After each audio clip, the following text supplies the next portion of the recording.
Hey, what's going on, guys? Me, Kova, and welcome back to another episode of Transfer Gossip. If you're around here, make sure you do subscribe to always get the transfer gossip that you need it. And also, if you're interested in FIFA videos, that would be excellent. But we're starting this off with Rugani from Juventus. There's a few really good prospects coming out of Italy at the moment, Rugani being one of them, and Juventus are going to reject any Arsenal bid. Apparently they're preparing a 25 million bid for the summer to try and get Rugani off Juventus's hands.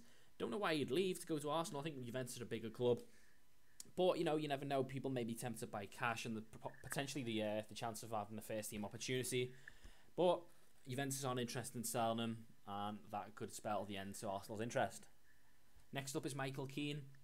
He's getting linked to the move away from Burnley. Everton will bid £28 million for Michael Keane, the Burnley centre-back. He's 23, so he's got a lot of time to go. Looks really good at the moment. He's playing excellently in that Burnley team. And he could be even better in like a better side. Let's be honest, Everton are a better side than Burnley.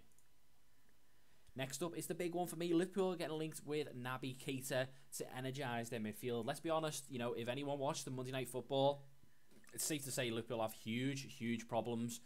And I don't know if it's just like the team's mentality or what, but they do need to change a hell of a lot, I think. I think they need a big clear out and pretty much to start afresh. It's just not working at the moment. And Naby Keita looks like he could be one of those players. He's got the same agents as Mane, which kind of indicates that he could potentially make a move.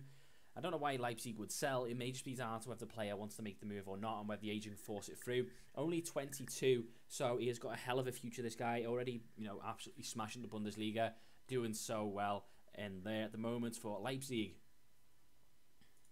Next up is Luke Shaw. He doesn't really see himself as being part of Jose Mourinho's plans and may be set to leave.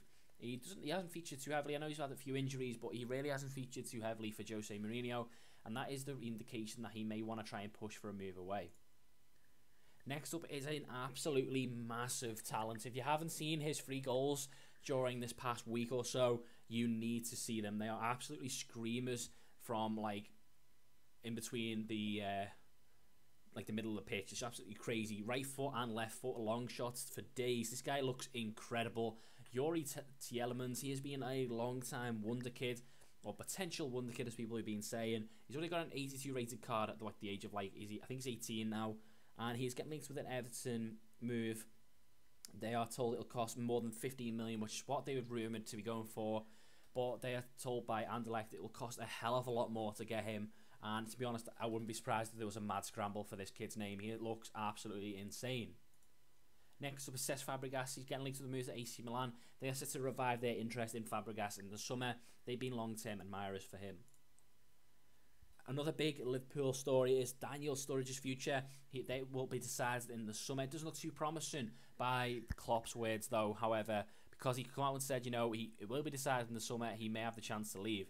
And I think he will end up going. I just hope it isn't to another Premiership club, because if he can keep himself fit and keep himself in the team, he's absolutely crazily good. I really don't want to see another team have him.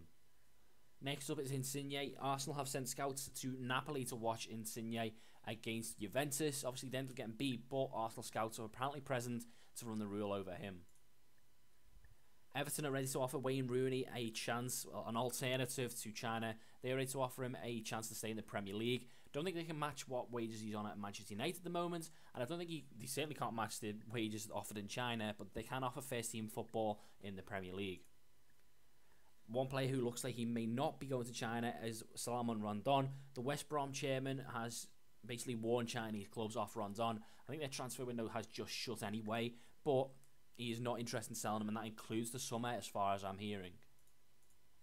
Next up is Sergio Aguero. He wants to join Real Madrid apparently. Obviously, his place is under a huge scrutiny now that like Gabriel came in and scored, you know, 3 goals and done really well until getting injured. Looks like he may feature from then on. And with Iheanacho as a backup, I don't think Manchester City need Aguero, although I do think he is still crazily good. Apparently, he'll take a world record fee to get him away from Manchester City. Next up is Morata. Chelsea are readying a £34 million bid in the summer to get Morata from Real Madrid. Obviously, with Diego Costa's future in doubt, that it would be a smart move to try and get a replacement in. And finally, we end on Mohamed El Younasi. He is a really talented Norwegian winger, currently playing for FC Basel, And he is interesting. Leicester, they're monitoring the Basel winger as they plan a massive clear out after the last season that's just gone on. So there you go, guys. Lots of interesting rumours. For me, probably the highlights is either T-Elements or Naby Keita. Them two in the Premiership were absolutely insane. I say, get on the 2 goals, or well, 3 actually, that T-Elements scored in the week. They are absolutely crazy. But guys, if you did enjoy, please drop a like, and I shall see you in the next one.